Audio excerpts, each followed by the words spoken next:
All right, Coach, good win today on midweek, coming off a weekend where you dropped a series at Clemson. How does it feel to be back in the win column? Well, it's always good to be home, and Luke Smith gives us another start and gets us through the first, 3-inning segment, as we like to call it. And it was, you don't know how these games are going to turn out. It's a 2-1 game, halfway through, and you try to hope you get an opportunity to use some arms, maybe haven't pitched as much, and get some guys at bats that maybe haven't gotten at bats that much. But we knew they were gonna fight. They were gonna make it tough, and fortunately, Elliott got us out of a huge jam there, and we got the bats going in the second half of the game. Normally in these midweek games, the pitching isn't nearly as good as what it usually is during the weekend rotation, but today, between all 7 pitchers you sent to the mound, you guys got 14 strikeouts and only walked 5.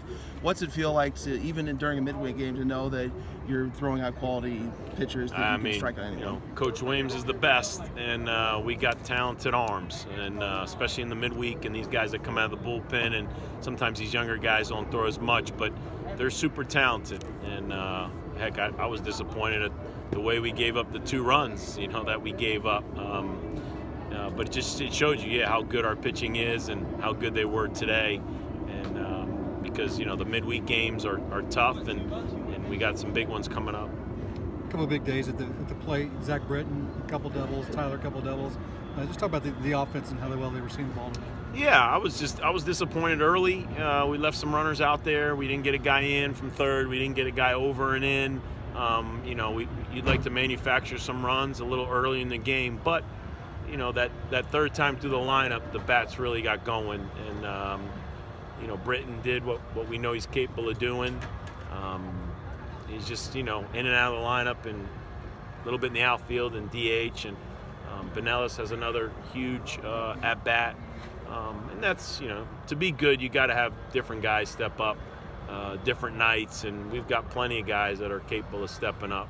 Was there any adjustment that was made offensively that got those runs going?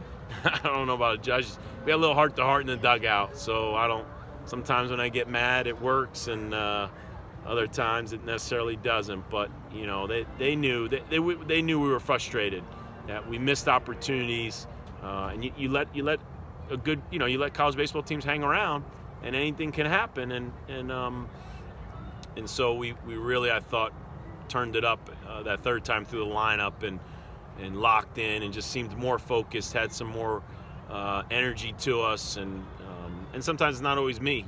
Zeke Pinkham called up the hitters, and shared his frustration. So it was good that we got guys that are into the game and they care, and sometimes that's all it needs, just a little refocus, hit the reset button, and it worked tonight. You got Lucas back at the top of the order, 3 for 6 on Sunday.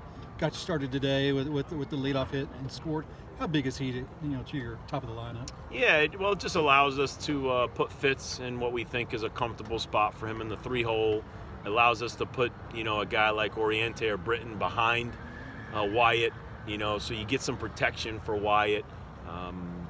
It stretches out our lineup. When you can put Dunn at 1 and kind of bump some guys back, it makes us just deeper and stronger through the middle of the lineup. So, Lucas shows his versatility.